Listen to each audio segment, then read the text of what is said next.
برادران مسلمان، قدوم ماه مبارک رمضان ماه خیر و برکت، ماه احسان، ماه قرآن، ماه رحمت، ماه فرود آمدن ملائکه ها، ماه کشاده شدن درهای خوشبختی بهشتی زیبای پروردگار، ماه بستن درهای عذاب الله، ماهی که همه فرشتگان در مساجد محله با یک دعای به آسمان رحمت الله نگاه میکنن، در حق ما دعا میکنن.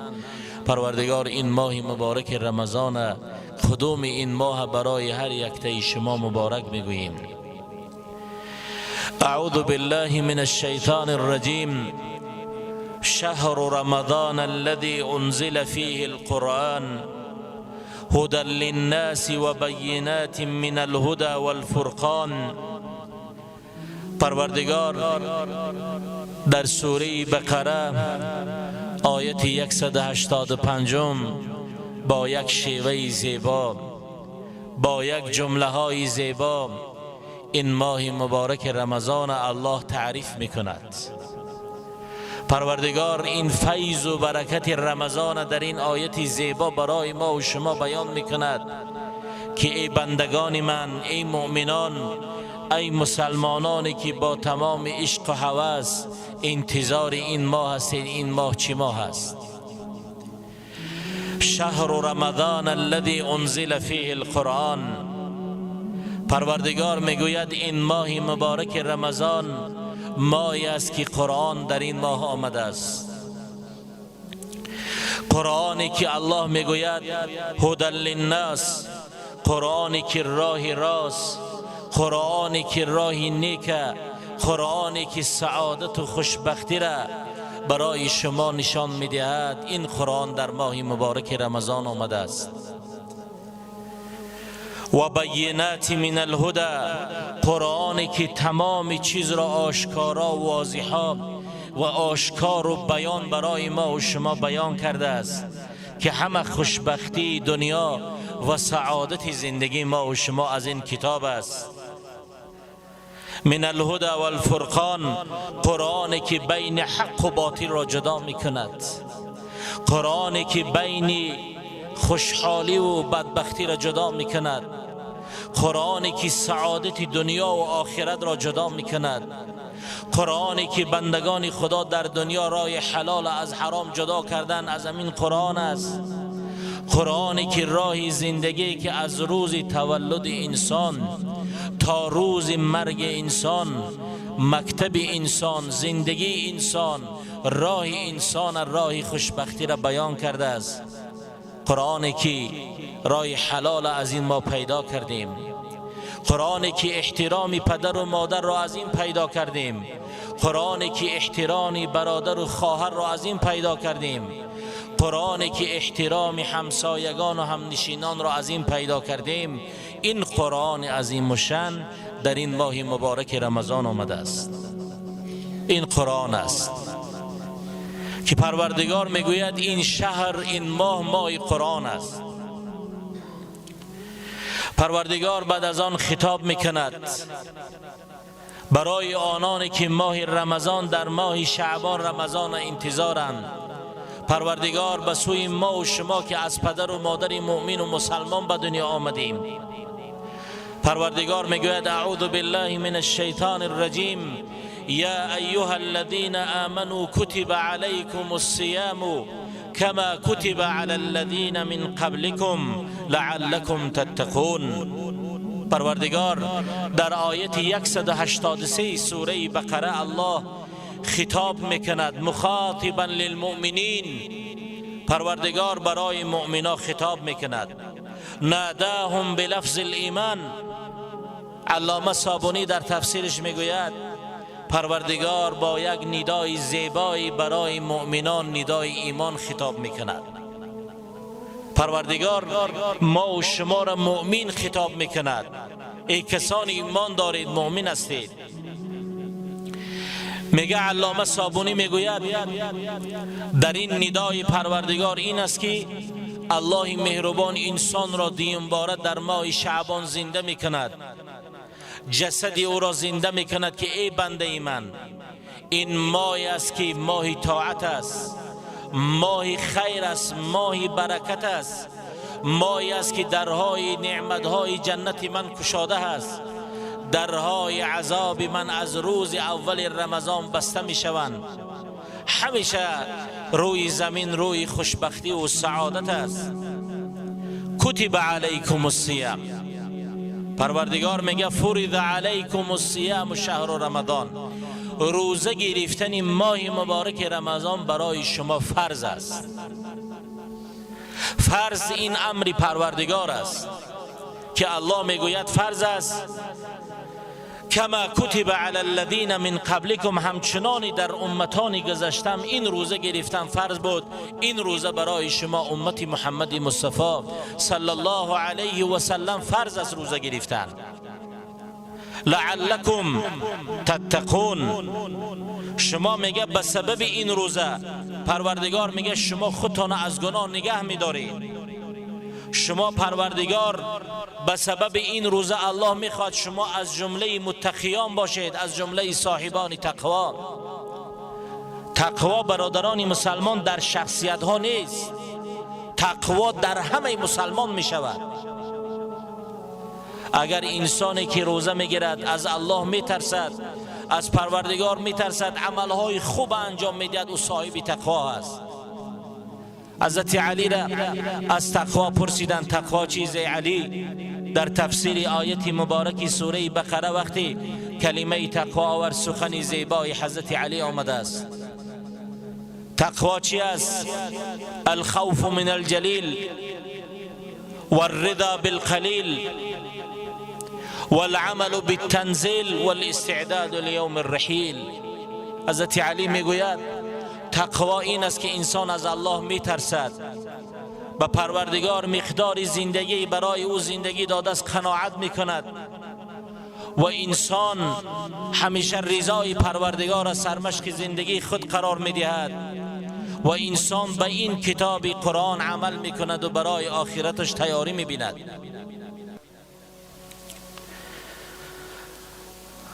عبدالرحمن از عبدالله ابن عمر یک سخن زیبایی را که پیغمبر بزرگوار اسلام گفتن روایت کرده است که حبیب خدا میگوید بنی الاسلام علی خمس، همین اسلامی که امروز ما و شما الحمدلله تمام نیکی ها را از این دین فهمیدیم، حلال از حرام از این دین جدا کردن ما از این دین فهمیدیم.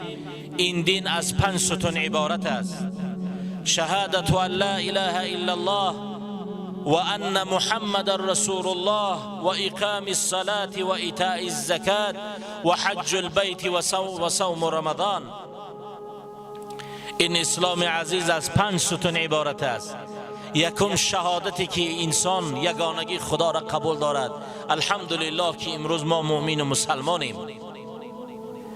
دوم این است که شهادت میدهد که محمد صلی الله علیه و سلم رسول خداست، که الحمدلله این را هم قبول داریم. سوم این است که نماز برپا داشتن الحمدلله این را برپا میداریم. دیگر این است که زکات، آنهایی که مالهاشون به نصاب رسیده زکات مال میدهند. حج خانه خدا هست و روزه ماه مبارک رمضان است. یعنی روزه ماه مبارک رمضان برادران مسلمان یکی از ستونهای دین مقدس اسلام است.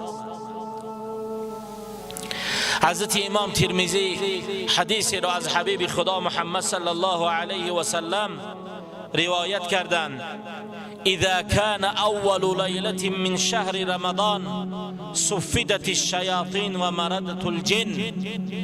وقتی اول شب رمضان که پروردگار همه ما و شما را نصیب گرداند، وقتی روزی دوشنبه شب سه شنبه ما سحرگاهان سحری با برکت می شود، اول شب رمضان وقتی نماز تراویح می خونیم، میگه صفدت الشیاطین، شیطان ها دیگر بسته می شوند با امر پروردگار. و مردت الجن، آن جن هایی که انسان را به راه بد و ضرر رسان می شود، اینها همه بسته می شوند. و غلقت ابواب النار، درهای دوزخ همه بسته میشن از اول شب رمضان. فلم یفتح منها باب، یگان باب، یگان دری از درهای دوزخ تا آخر رمضان دیگر گشاده نیست. حالا را میگیم برای چی بسته میشوند. و فتحت ابواب الجنان، حبیب خدا میگه درهای جنت، در روایت جنان درهای باغهای زیبای جنت همیشه گشاده هستند. فلم یغلق منها باب، یگان دری جنت از شب اول رمضان تا آخر رمضان بسته نمیشده است. و ینادی منادی، میگه هر روز صدای از باب رمضان از درهای جنت صدا می آمده است. این صدا را پیغمبر بزرگوار اسلام برای ما و شما رسانیده است. هر روز رمضان، هر شب رمضان از جنت پروردگار صدا می آمده است. یا باغی الخیر اقبل، ای انسانی که تو خیر را دوست می‌داری، ای انسانی تو طاعت را دوست می‌داری، ای انسانی تو پاکی را دوست می‌داری، امروز رمضان در خانه تو آمده است. امروز رمضان در زندگی تو آمده است. اکنون این باب خیر و این معرکه و این دسترخوان خیر قبول کن. از جنت صدا می آمده است که این ماه می گفته است فقط ماه خیر است. حبیب خدا میگه باز یک صدای دیگر هم هر روز می آمده است. یا باغی الشر اقصر، ای انسانی که در دنیا همیشه گناه و معاصی و گناه و کمبودی داشتی، اکنون امروز ماه رمضان آمده است، از این دست بکش، دیگر گناه نکن. یعنی هر چیزی بد است. شرح حدیث برادران مسلمان نگاه کردم در کتاب ها، خاصتا زبان تأکید کرده است که در ماه رمضان زبان ها را نگه بدارید، زبان حقارت نداشته باشید، زبان دشنام و غیبت و نمیمه نداشته باشید، سخن چینید، زبان نباشد که یک از شما اذیت ببیند. این علما بسیار تأکید کردند. ولله عتقاء من النار، وقتی ماه مبارک رمضان اول شب در آمد، پروردگار در هر روز انسان‌هایی هستند که از عذاب اونها را آزاد میکند. حبیب خدا میگه و ذلک کل لیلت، این هر شب رمضان جسدهای فرزند آدم گروه گروه از عذاب خدا آزاد میشوند که خداوند ما را از جمله چنین جسدها منا بگرداند. این فضل و برکت رحمت الله مهربان است. برای چی میگه درهای جنت همیشه گشاده هستند، بسته نمیشوند؟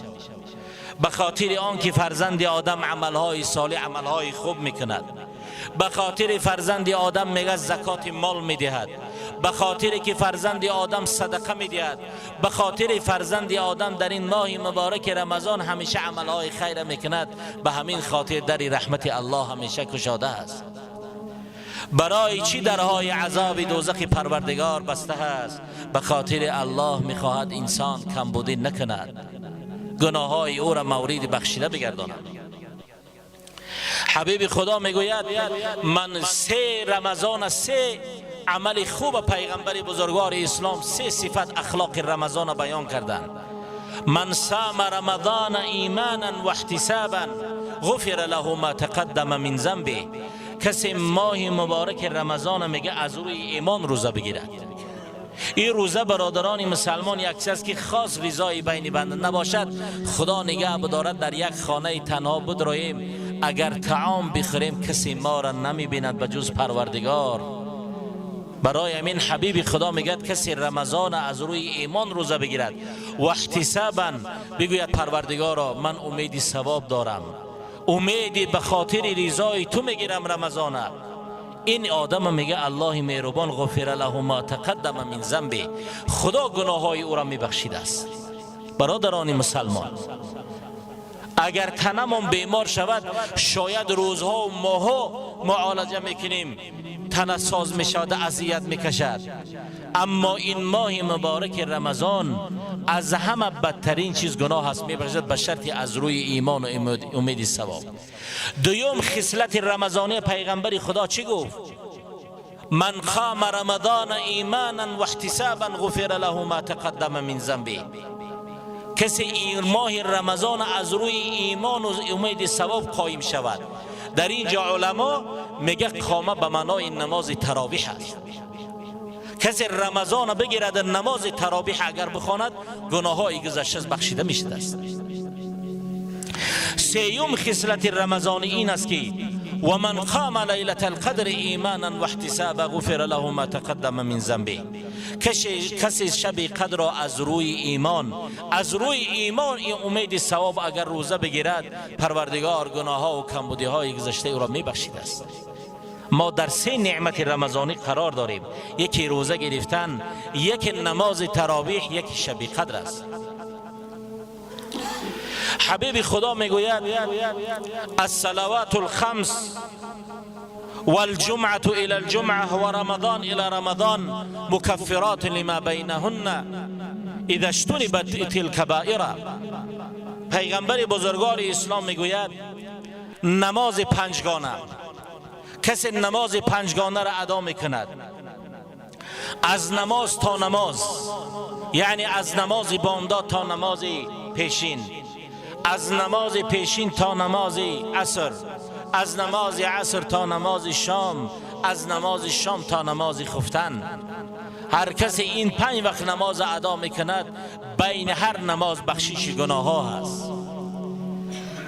والجمعة الى الجمعة، کسی نماز جمعه را ادا میکند تا نماز جمعه آینده برادران مسلمان گناه های او بخشیده میشدند. و رمضان الى رمضان، کسی رمضان بگیرد بین 2 رمضان روزه دیگر میگیرد، الله کمبودی های او را میبخشیده است. یعنی روزه ماه مبارک رمضان با ادای نماز پنجگانه و نماز تراویح، با ادای نماز جمعه برادران مسلمان سبب بخشش گناه ها بوده است. این حدیث حضرت امام مسلم روایت کرده.